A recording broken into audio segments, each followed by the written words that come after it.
La photo catastrophe. Après le moment de panique qui a suivi l'annonce de Madame Lumet, j'ai basculé en mode survie.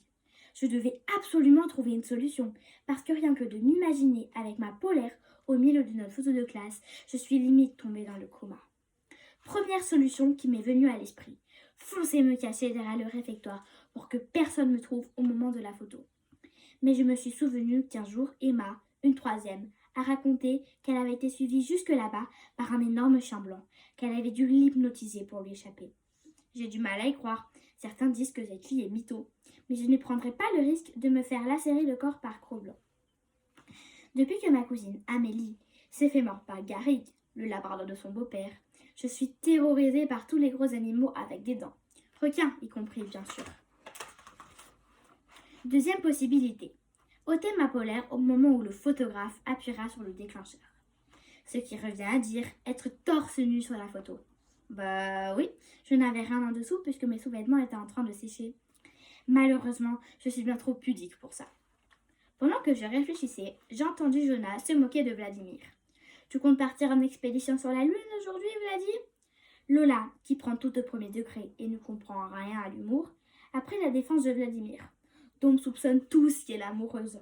Mais non, banane, c'est une tenue d'escrimeur. Il a une compète ce soir juste après les cours. Lui, au moins, il est champion de quelque chose.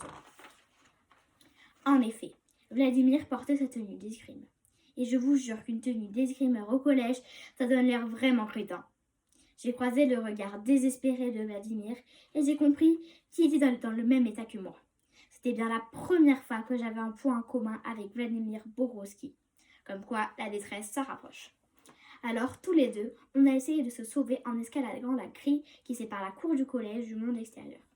Mais on s'est fait rattraper par M. Bouchard, le CPE, qui fumait sa cigarette, cachée derrière l'issue de secours du rez-de-chaussée. Vladimir et moi, on s'est donc retrouvés dans son bureau avec un rapport et la honte intersidérale quand il nous a reconduits en classe en disant à la prof « Je vous ai ramené Arlequin et son copain le cosmonaute. » Ils avaient décidé de sortir faire une balade. Évidemment, Jonas et Sébastien ont rigolé comme des ânes.